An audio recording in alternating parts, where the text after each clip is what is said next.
마태복음 18장 설교를 지금 계속 연결해서 하고 있는데요.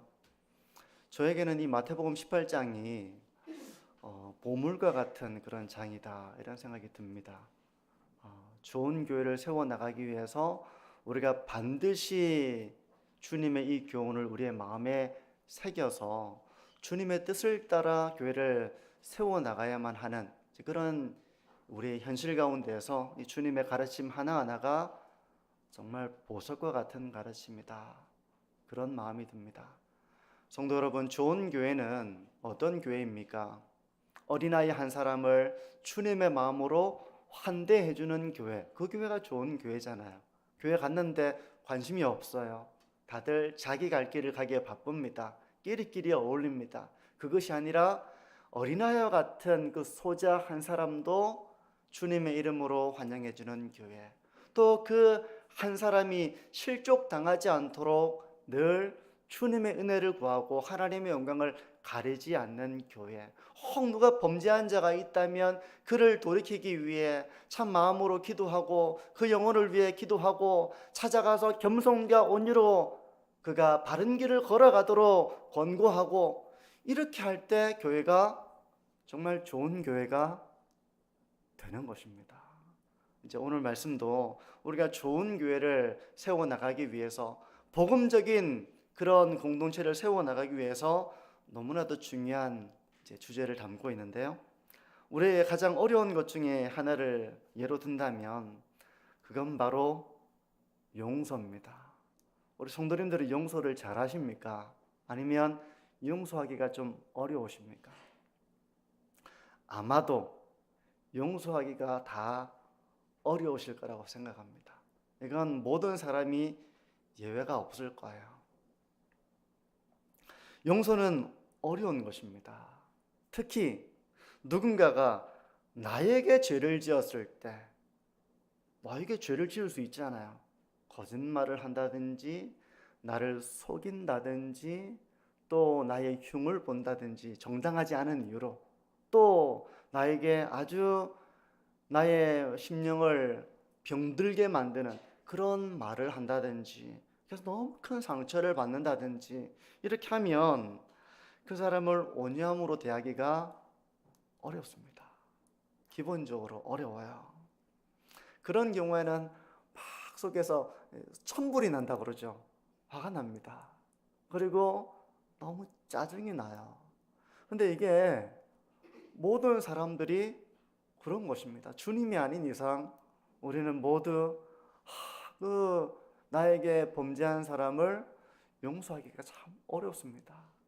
가정과 교회에서. 근데 용서의 문제가 얼마나 중요합니까? 사실 우리가 거대한 어떤 삶의 문제를 두고 그런 것들을 생각하는 것이 아니라 우리 가정을 지켜나가고 교회를 세워나가는 데에서 이런 용서의 문제가 너무너무 중요한 것이죠. 그런데 우리가 신앙을 가지고 있기 때문에 용서해야 된다는 걸 모두 알고 있습니다. 혹시 모르는 분 계십니까? 처음 듣습니다. 그렇지 않잖아요. 우리가 모두 알고 있습니다. 용서해야 된다는 걸 알아요. 용서하지 않고 계속 내가 화가 나 있으면 오히려 마귀가 틈을 타서 우리로 하여금, 처음에는 그 형제가 나에게 죄를 지어서 내가 마음이 아팠지만 이 용서하지 않는 마음, 화가 나는 마음, 이 짜증을 품고 있는 이 마음으로 인해서 우리 스스로가 죄에 빠지게 할 수도 있는 것입니다. 그래서 에베소서 4장 26절과 27절은 이렇게 말씀하는데요. 분을 내어도 죄를 짓지 말며 해가 지도록 분을 품지 말고 마귀에게 틈을 주지 말라. 분을 품고 있으면, 분하고 막 마음이 상한 가운데 짜증이 나는 이런 마음을 계속 품고 있으면 마귀에게 틈을 줄 수 있습니다. 그런데 우리가 상처를 깊이 받으면 받을수록 용서하기가 정말 어려워져요. 용서하기가 어려워집니다. 용서하려고 하는데 제 마음을 제가 어떻게 할 줄 압니까? 혹시 스스로 자기 마음을 잘 통제하시는 분이 계십니까? 나는 마음 먹으면 다 해. 내가 할 거야. 이렇게 하면 그게 아니잖아요. 나는 빨리 이 괴로운 마음에서 내가 더 넓은 마음으로 품어내고 벗어나고 자유해지고 다시금 좋은 관계를 세워나가고 싶은 마음이 있습니다. 그런데 그게 안 될 때가 많은 것이죠. 의지만 가지고는 진정한 용서를 하기가 참 어렵습니다. 의지를 가지고는 겉으로 드러나는 분노를 숨길 수는 있습니다. 막 분이 나고 화가 나지만 그걸 누그러뜨리고 겉으로 괜찮은 척 할 수는 있습니다. 그런데 마음으로부터 있는 이 모든 감정에 가라앉아 있는 이 분노와 상한 마음과 이 괴로움을 모두 사라지게 하기는 참 어렵습니다. 그렇기 때문에 마음으로부터 용서가 안 되는 경우가 있죠. 그런데 주님은 믿음의 공동체 안에서 용서가 이루어져야 한다는 것을 오늘 가르치고 있습니다. 가르쳐 주십니다. 이런 말씀은 믿음의 공동체 안에서도 얼마든지 서로에게 죄를 짓고 상처를 주고 아픔을 줄 수 있는 이런 일이 일어날 수 있다는 것을 주님은 이미 전제하고 있으신 거예요. 용서가 잘 안 되는데 어떻게 용서할 수 있을까? 이런 물음을 가지고 오늘 주님의 가르침을 한번 들어보면 좋겠습니다. 다시 본문으로 돌아와서 형제가 나에게 죄를 범했습니다. 그리고 그가 자기의 죄를 깨닫고 회개하고 이제 그렇게 하지 않겠다고 돌이켰습니다. 그러면 교회는 어떻게 됩니까? 그 형제를 다시 용서하고 따뜻하게 맞이해 줘야 하는 것이죠. 그런데 문제는 뭡니까?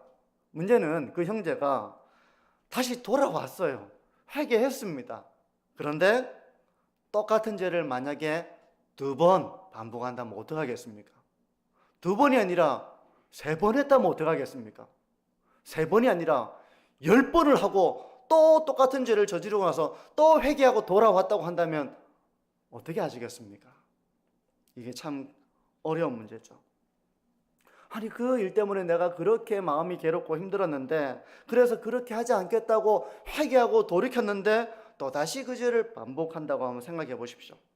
그러면 이 막 용서를 하다가도 얼마나 마음이 괴로워지겠습니까?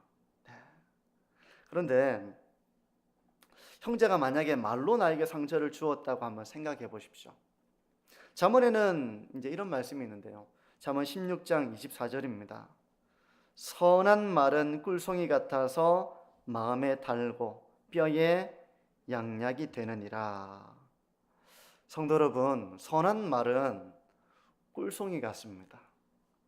선한 말은 뼈에 양약이 됩니다. 우리를 강건하게 한다는 것입니다. 그러니까 우리가 서로에게 줄 수 있는 좋은 선물 중에 하나는 바로 선한 말을 하는 것입니다. 선한 말을 하는 거야. 이 선한 말은 꿀송이처럼 달아서 마음에 기쁨을 줍니다. 우리의 뼈를 튼튼하게 해줍니다. 마음이 상해 있으면 몸도 상하기가 쉬운 거거든요. 가정에서 이런 선한 말로 서로를 기쁘시게 하는 우리 모든 성도님들의 가정이 되시기를 바랍니다. 그리고 교회에서 우리가 이런 선한 말로 마음의 기쁨과 활력을 경험하는 그런 교회가 되어지기를 소망합니다. 우리가 이런 교회를 세워나가야 되겠죠. 근데 이렇게 말이라는 건 중요한데 어떤 말은 칼보다 더 예리해서 칼보다도 더 깊숙이 우리의 살을 이렇게 베는 것이죠. 그래서 잠언 12장 18절은 이렇게 말씀합니다. 얼마 전에도 인용했던 구절이기도 한데요. 칼로 찌름같이 함부로 말하는 자가 있거니와 지혜로운 자의 혀는 양약과 같으니라. 우리 성도님들 칼에 베어본 적 있으시죠? 우리 권사님들, 집사님들은 요리를 하다가 베는 경우도 있고요. 또 우리 학생들은 학교에서 칼로 공예 같은 걸 하다가 칼에 베는 경우도 있습니다. 저도 칼에 베어본 적이 많이 있는데요. 이게 제법 깊이 베이면 통증이 아주 심합니다. 시간이 갈수록 아리고 약간 곱는 듯한 그런 통증이 있거든요. 근데 이런 베이는 정도가 아니라 만약에 칼로 찌른다고 한번 생각해 보시죠. 칼로 찌른다고 생각해 보십시오. 그것은 아프다 아리다를 넘어서서 생명을 해치는 일이 될 수 있는 것입니다. 그런데 함부로 하는 말이 바로 칼로 찌름같이 이렇게 사람의 치명적인 상처를 남길 수가 있다는 것입니다. 사람이 가난해서 이렇게 참 삶을 비관하는 경우도 있지만요, 병이 들어서 삶을 비관하는 경우도 있지만요, 그 자신에게 이렇게 부정적인 말, 그런 자기를 비난하는 말, 이런 말 때문에 삶을 비관하는 사람도 있습니다.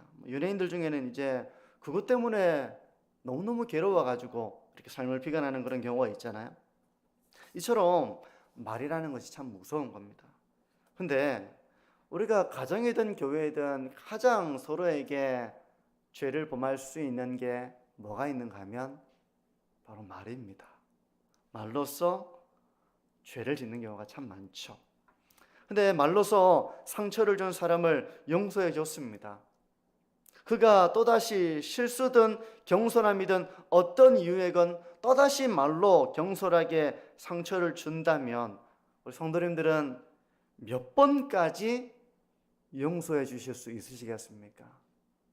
몇 번 정도 참으시고 용서해 주시고 다시 그를 품어주시고 다시 그와 교제하시고 그와 함께 식사하고 그와 함께 사랑의 교제를 나누실 수 있으시겠습니까? 베드로가 이렇게 묻는 겁니다. 베드로가 생각할 때는 그 최고의 횟수를 베드로는 7번이라고 생각했습니다. 21절을 보십시오. 그때 베드로가 나와 이르되 주여, 형제가 내게 죄를 범하면 몇 번이나 용서하여 주리이까? 7번까지 하오리이까? 7번 용서하면 되겠습니까? 유대인들의 전통에는 3번까지 용서하라는 그런 문헌이 있습니다. 3번까지는 용서를 해주어야 한다. 베드로는 7번이라고 얘기했으니 그 나름대로는 상당히 높은 기준으로 주님께 물어본 겁니다. 형제가 만약에 죄를 범했는데 용서해 주었는데 또다시 반복하고 또다시 반복하고 또다시 반복해가지고 그가 잘못했다고 했을 때 주님, 제가 몇 번까지 용서해 줘야 됩니까? 7번까지 하면 되겠습니까? 이렇게 베드로가 주님께 물은 겁니다. 근데 주님은 어떻게 대답하셨을까요? 22절을 보십시오. 예수께서 이르시되 내게 이르노니 7번뿐 아니라 7번을 70번까지라도 할지니라. 7번을 70번 하면 몇 번입니까? 7번을 7번을 70번 하면 490번이 되는 것입니다. 490번. 근데 여기서 주님께서 490번을 용서하고 491번째는 네가 용서하지 않아도 좋다, 이런 의미로 하신 말씀이 아니라 끊임없이 용서해야 된다, 주님이 그렇게 말씀하시는 것입니다. 끊임없이 용서하고 그 사람을 향한 앙심을 네가 품어서는 안 되는 거야, 주님이 그렇게 말씀하시는 것입니다. 거의 불가능한 말씀처럼 보입니다. 우리 성도님들은 만약에 계속해서 말로 하나 한정을 접으지, 다른 것들도 많이 있을 수 있겠죠. 말로써 죄를 짓고 잘못했다고 하면서 동일한 이 죄를 계속해서 반복하는 사람이 만약 있다고 한다면 우리 성도님들은 용서하실 수 있으시겠습니까? 한 번만 실수해도 우리는 참 용서하기가 어려워요. 한 번만 실수해도 용서하기가 참 어렵습니다. 그래서 원한을 품고 있는 겁니다. 나에게 그렇게 심한 말을 하다니, 나에게 그렇게 상처를 줘놓고도 저걸 모르다니, 이렇게 하면서 마음에 그것이 막 원한으로 품게 되는 경우들이 있습니다. 근데 이것이 우리의 타고난 심성입니다. 본성입니다. 용서를 잘 못해요. 그런데 주님은 계속해서 용서하라고 하십니다. 주님은 가능하실 테지만 우리에게는 너무나도 높은 기준처럼 보입니다. 주님은 그게 가능하시겠지만 저는 그렇게 하기가 너무 어려워요. 이런 마음이 아마 들 수도 있습니다. 그러면 왜 계속해서 용서해야 될까? 주님은 그렇게 해야 되는 이유를 설명하시기 위해서 하나의 비유를 말씀하십니다. 그 비유가 바로 1만 달란트 빚진 자의 비유입니다. 우리 작년 성도님들은 이 비유를 잘 아실 것입니다. 잘 아실 거예요. 하지만 우리 교회 학교 학생들에게는 이 비유를 처음 듣는 학생들도 있을 것입니다. 한번 비유 내용을 한번 들여다보시면요.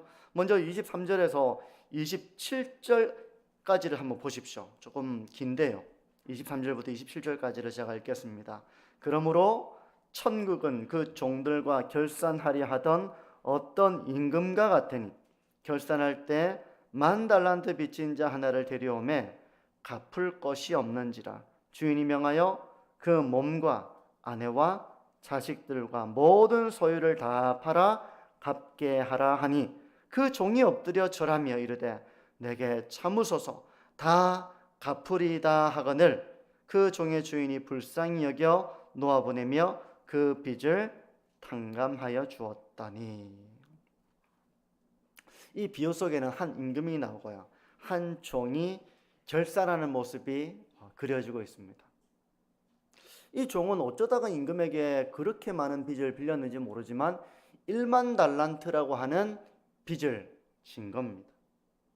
1만 달란트, 어마어마한 빚입니다. 이걸 설명하기 위해서 여러 주석가들의 내용을 설명하면서 지금 이게 얼마나 된다 이렇게 다 설명하기는 좀 너무 길 것 같고요. 다시 한번 짤막하게 얘기를 한다면 금 한 달란트를 모으는데 얼마나 걸리는가 하면 약 20년 걸린다고 합니다. 이것도 안 먹고 안 쓰고 모았을 때 20년이에요.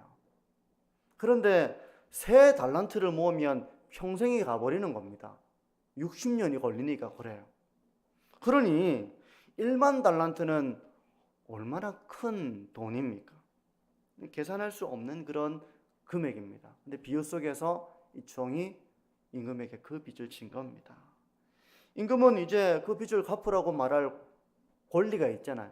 그래서 이 종에게 말합니다. 네 몸을 노예로 팔아서라도, 네 아내와 자식들을 팔아서라도 갚아라. 네가 가지고 있는 모든 것을 팔아가지고라도 그래봤자 한 달란트도 안 되겠죠. 어쨌든 다 팔아서라도 갚아라. 이렇게 얘기를 한 겁니다. 그러니 이 종이 어떻게 하겠습니까? 자기는 그럴 만한 능력이 없고 또 갚을 능력도 없는데 그래도 어떻게든 지금 당장의 그런 화가 미치기 전에 시간이라도 좀 벌 요량으로 납작 엎드려 가지고 갚겠습니다. 좀 참아 주십시오. 이렇게 절을 하며 간청을 하는 것입니다. 성도 여러분, 이렇게 빚을 줬으면 이런 모습으로 참아달라고 해야 되는 겁니다. 이런 모습으로 참아달라고 하는 거예요. 아주 낮은 모습으로 용서를 구해야 하는 것입니다. 얼마나 낮아졌습니까? 엎드려 간청을 하는 겁니다. 말미를 조금만 더 주는 것으로도 이 종은 그 주인의 자비에 감사할 수밖에 없었을 것입니다. 그런데 이 종을 보고 있으니 임금이 그만 마음이 이렇게 참 불쌍한 마음이 든 거예요. 너무 불쌍한 겁니다. 납작 엎드려 가지고 간청하는 그 모습이 불쌍한 걸. 그래서 임금이 그 빚을 모두 탕감해 준 것입니다. 그리고 그를 놓아 보내준 거예요. 있을 수가 없는 일이 이 종에게 일어난 겁니다. 근데 이제 중요한 건 이 탕감을 받고 나온 이 종의 모습이에요. 이 임금에게 노임을 받은 이후에 나왔는데 그때 이 종에게 이 세상은 모든 것이 아름답게 보여야 할 때입니다. 모든 것이 아름답고 너무나도 감사하고 기쁘고 그래야 어떤 사람을 보더라도 내가 그 영혼을 나도 사랑해 줘야지 이제 이런 마음이 돼야 될 텐데 그때 자기에게 빚진 자를 보게 된 겁니다. 100데나리온 빚진 사람을 본 거예요. 이 100데나리온은 한 데나리온이 노동자 하루 품삯이니까 100데나리온은 한 3개월치 임금이 된다고 볼 수 있는 것입니다. 한 4개월 되겠습니까? 이 종이 동료에게 어떻게 했을까요? 아, 괜찮아. 너 그거 나한테 갚을 필요 없어. 이렇게 하면 좋겠지만 28절에서 30절을 보십시오. 그 종이 나가서 자기에게 100데나리온 빚진 동료 한 사람을 만나 붙들어 목을 잡고 이르되 빚을 갚으라 하매 그 동료가 엎드려 간구하여 이르되 나에게 참아주소서 갚으리이다 하되 허락하지 아니하고 이에 가서 그가 빚을 갚도록 오게 가두거늘. 이 종은 동료를 향해 목을 잡고 빚을 갚으라고 강하게 몰아붙인 것입니다. 동료 역시 이 종이 했던 것처럼 자기에게 엎드려 가지고 사정이 갚을 테니 조금만 참아달라고 이렇게 사정을 한 겁니다.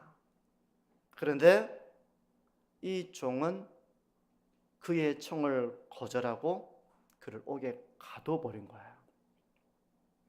이 일이 있고 난 이후에 옥에 갇힌 동료의 친구들이 이 사실을 임금에게 이야기하게 됩니다. 그리고 임금이 그 얘기를 다 들었습니다. 임금은 어떤 생각을 했을까요? 31절에서 34절입니다. 그 동료들이 그것을 보고 몹시 딱하게 여겨 주인에게 가서 그 일을 다 알리니 이에 주인이 그를 불러다가 말하되 악한 종아, 네가 빌기에 내가 네 빚을 전부 탕감하여 주었거늘 내가 너를 불쌍히 여긴 것 같이 너도 내 동료를 불쌍히 여김이 마땅하지 아니하냐 하고 주인이 노하여 그 빚을 다 갚도록 그를 옥졸들에게 넘기니라. 이 비유의 의미가 무엇이겠습니까? 이 비유 속의 임금은 하나님을 가리키고 있습니다. 우리는 하나님 앞에 죄를 지은 종, 갚아야 할 빚이 있지만 갚을 능력이 없는 이 종에 우리가 비유되는 것입니다. 근데 하나님은 우리가 갚을 길이 없는 그 모든 죄를 용서해 주신 분이에요. 우리는 하나님께 반복적인 죄를 지을 때가 많습니다. 그래서 또다시 회개하고 또다시 죄를 짓고 또다시 회개하고 또다시 죄를 짓고. 혹시 이렇게 안 사는 분 계십니까? 저는 그렇게 죄를 짓지 않습니다. 저는 한 번 죄를 짓고 나면 그 죄를 경멸하기 때문에 다시는 그 죄를 안 짓습니다. 혹 이런 분이 계십니까? 우리는 모두 죄를 짓고 회개하지만 반복적인 죄를 지을 때가 참 많습니다. 그러면 그때마다 하나님은 우리를 언제나 변함없이 자비와 긍휼과 사랑과 은혜로 우리의 죄를 용서해 주셨다는 것입니다. 용서해 주셨다는 거예요. 우리가 매주 예배를 드리러 나올 때마다 허물 없이 한 주 동안 완벽하게 의로운 삶을 살고 하나도 죄를 짓지 않고 하나님 앞에 아주 떳떳한 모습으로 그렇게 예배를 드리는 사람은 한 사람도 없을 것입니다. 죄가 죄인지를 몰라서 당당하게 나올 수는 있을 거예요. 내가 이번 주는 별로 큰 죄를 지은 것이 없는 것 같아. 죄인 줄 몰라서 그렇지 사실은 우리가 죄를 깨닫기만 한다면 우리의 죄가 얼마나 많겠습니까? 우리가 이제 손을 보면 다 아침에 씻고 화장품 바르고 단장하고 이렇게 나와서 깨끗하다고 생각하잖아요. 근데 만약에 이 손에다가 현미경을 들이다 대면 깨끗하겠습니까? 이처럼 우리가 볼 때는 내가 허물이 없는 모습이라고 생각할 수는 있습니다. 하지만 하나님의 말씀 앞에서 하나님의 거룩하심 앞에서 우리의 모습을 만약 깨닫게 된다면 현미경으로 볼 때 세균이 막 울글거리는 것처럼 우리의 모습이 그렇게 비유될 수 있다는 것입니다. 근데 이렇게 하나님의 용서와 자비와 은혜를 받으면서 살아가는 우리의 삶이라면 형제를 용서하는 것은 하나님의 백성들에게 선택의 문제가 아니라 반드시 해야 될 일이라는 것을 주님은 이 비유를 통해서 말씀하고 계신 거예요. 그래서 35절은 이 비유의 핵심을 이렇게 설명하고 있는 것입니다. 보십시오. 너희가 각각 마음으로부터 형제를 용서하지 아니하면 나의 하늘 아버지께서도 너희에게 이와 같이 하시리라. 성도 여러분, 누군가 나에게 죄를 범하면 우리는 마음으로 그 사람을 미워하고 앙심을 품기가 쉽습니다. 그거는 우리의 타고난 본성이기 때문에 어쩔 수가 없어요. 그런 감정은 우리가 통제할 수 있는 것이 아니라 그냥 우리에게 그냥 타고난 본성과 같이 우리에게 생기는 감정입니다. 그런데 주님은 그럴 때 형제를 용서하라고 말씀하십니다. 근데 우리가 여기서 생각해 볼 것은요, 용서의 전제에 대한 것입니다. 용서가 이루어지는 전제에는 바로 그 죄를 지은 형제의 회개와 돌이킴이 있습니다. 우리가 이전 본문에서 형제가 죄를 범했을 때 개인적으로 권고하고 두세 사람이 권고하고 그렇게 해도 안 될 때는 교회에 권고해서 그 사람이 회개하도록 해야 한다고 했을 때 했는데, 이런 과정을 통해서 형제가 회개한다면 용서해야 된다는 것입니다. 이런 연결선상에서 오늘 본문을 본다면 용서가 이루어지는 배경에는 그 사람의 회개와 돌이킴이 전제되어 있습니다. 물론 회개하지 않고 돌이키지 않는다 하더라도 우리는 그 영혼을 불쌍히 여길 수 있어야 할 것입니다. 하지만 죄를 범한 그 사람을 교회가 무조건 괜찮다고 말하며 그가 회개하지 않고 계속해서 범죄하는 것을 묵과하고 지켜만 보고 있는 것은 복음적으로 교회를 세워나가는 모습이 되지 못한다는 것을 우리가 살펴봤었죠. 오히려 그럴 때는 최종적인 교회의 결정을 따라서 그가 회개하도록 하고, 회개하지 않을 때에는 이방인과 세례와 같이 여길 것을 주님은 말씀하고 있다는 사실을 우리가 기억해야 됩니다. 그러니까 용서의 전제에는 바로 회개가 있는 것입니다. 그러므로 우리가 거듭난 성도라고 할지라도 때로 죄를 범하기도 하고 형제에게 잘못을 범할 때가 있습니다. 하지만 거듭난 성도는 그럴 때 진심으로 회개하고 잘못해서 돌이키는 삶을 살아가야 마땅한 것입니다. 성도 여러분, 우리 교회가 형제에게 죄를 짓는 일이 안 일어나기를 바라지만 저를 비롯해서 가정에서 우리가 완전하지 못하고 온전하지 못하기 때문에 죄를 짓는 일이 일어날 수 있을 것입니다. 그럴 때는 먼저 자신의 잘못을 깨닫는 그런 성도와 그런 교회가 되기를 바랍니다. 그리하여 자신의 죄를 회개하고 돌이키는 교회가 되기를 바랍니다. 복음적인 교회라고 하는 것은요, 죄를 절대로 짓지 않는 공동체라기보다는 죄를 짓죠. 죄를 짓지만 우리가 연약함으로 인해 죄를 지을 수 있지만 그때마다 돌이키고 회개하고 그리하여 용서를 구하고 이전보다 더욱더 온전한 하나님의 사람으로 변화를 이루어 나가는 것이 바로 건강하고 거룩한 복음적인 공동체의 모습일 것입니다. 이렇게 만약에 자신의 잘못을 깨닫고 전화할 수 있겠죠. 집사님, 이제 용서해 달라고 얘기하려고, 미안하다고 얘기하려고 전화를 할 수 있겠죠. 찾아갈 수 있겠죠. 문자를 할 수도 있겠죠. 그럼 어떻게 되겠습니까? 1번, 전화를 받지 않는다. 2번, 부글부글거리지만 일단 전화를 받는다. 3번, 그를 긍휼히 여기는 마음으로 그와 통화한다. 여러 가지 방법들이 있을 것입니다. 저는 저희 집에서 아이들에게 이렇게 1, 2, 3, 4번 중에 골라라고 할 때가 많이 있는데요. 정말 이런 미안한 마음을 담아가지고 문자를 보낸다든지 전화를 한다든지 할 때는 이미 그 마음에 자기의 죄를 깨닫고 있는 거 아니겠습니까? 내가 잘못했구나. 용서해 주세요. 내가 부족했어요. 이런 마음으로 다시 참 화해하기 위해서 이런 태도를 취할 때 복음적인 교회, 하나님의 은혜를 경험한 성도는 그 사람을 용서하고 긍휼히 여기는 사람이며 그런 교회여야 한다는 것입니다. 그런데 말씀드린 것처럼 용서는 참 하기 어렵습니다. 참 하기 어렵습니다. 그런데 용서를 하기 어렵다는 것은 한편으로는 내가 받은 상처가 아픔이 너무 크다는 것을 의미하기도 하고요. 또 다른 한편으로는 어떤 것이 있는가 하면 나 자신은 의롭다는 생각에 사로잡혀 있는 경우도 참 많아요. 스스로 의롭다고 생각하는 사람은 다른 사람의 행동을 정죄하기 쉽습니다. 어떻게 그렇게 할 수가 있어? 어떻게 그렇게 할 수 있어? 그건 어떻게? 이런 생각을 가지고 있는 경우가 많아요. 왜냐하면 자기는 그렇지 않은데 왜 그렇냐라고 그 사람을 스스로 의롭다고 생각하는 사람은 잘못하는 사람을 정죄하기가 쉽습니다. 그런데 용서를 잘하는 사람은 어떤 사람인가 하면요, 자신의 잘못을 잘 돌아보는 사람입니다. 말씀 앞에서 자기를 돌아보니까 자기는 죄인 중에 괴수와 같은 것입니다.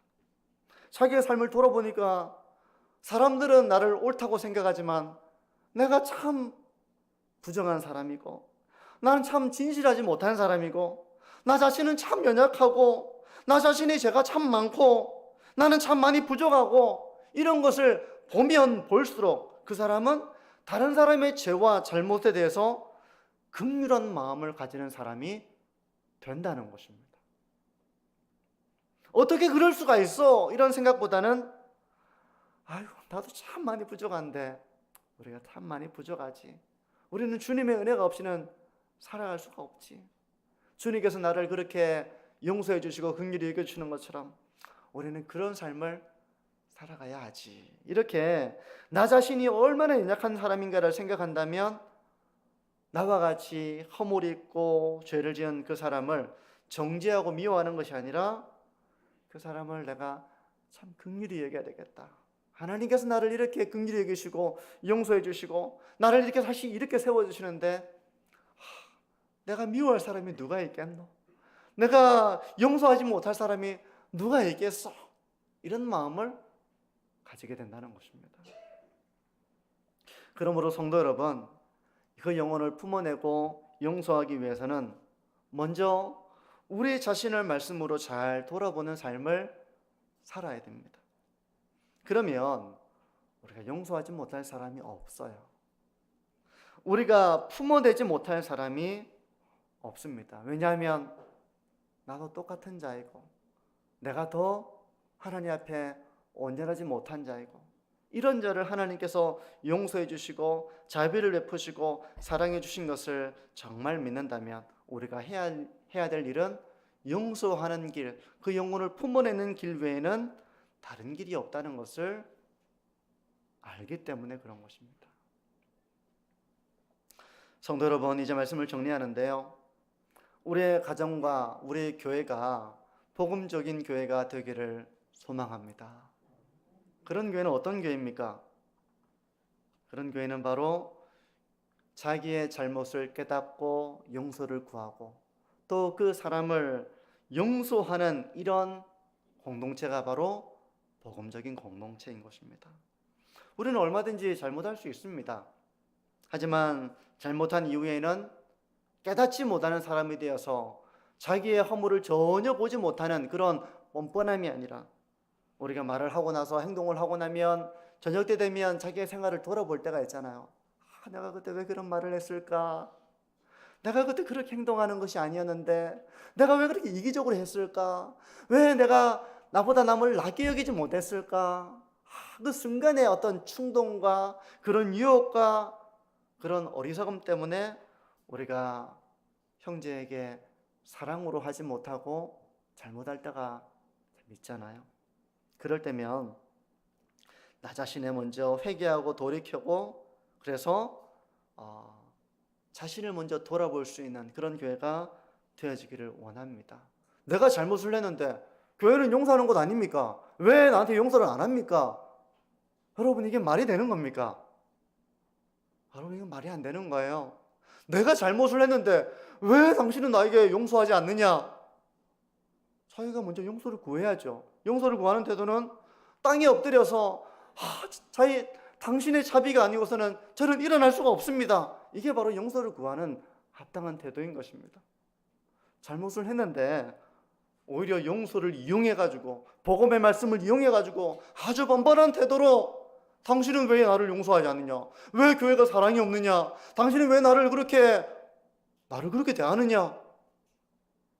여러분, 이건 복음의 공동체의 모습이라기보다는 무질서한 공동체의 모습이 되는 것이죠. 먼저 우리가 자신의 연약함을 깨닫고 진실하게 자신의 허물과 죄를 고백할 수 있는 삶, 이것이 바로 진정한 복음의 공동체의 모습인 것입니다. 이렇게 용서를 구할 때 자비와 긍휼을 구하는 얼마나 용기를 냈겠습니까? 우리는 본성상 엎드리기가 어렵습니다. 내가 잘못을 해도 잘못했다고 말하기가 어려워요. 그래서 잘못했다고 말 안 하고 상대방과 그냥 은근슬쩍 넘어가고 다시 화해하기를, 회복하기를 원합니다. 왜냐하면 본성상 엎드리기 싫어하는 이런 모습이 우리에게 있기 때문에 그래요. 근데 이렇게 엎드려서 집사님, 그리고 얘들아, 우리 자녀들에게도 그럴 수 있잖아요. 내가 부족해서 그렇게 했어. 제가 부족해서 그랬습니다. 이 말 한마디가 참 어렵습니다. 근데 그렇게 용기를 가지고 낮은 마음으로 얘기하는 사람을 괜찮습니다. 괜찮아요. 이렇게 말해줄 수 있는 공동체, 그런 가정, 복음의 공동체이며 하나님의 은혜가 임하는 그런 공동체의 모습이 되는 것이죠.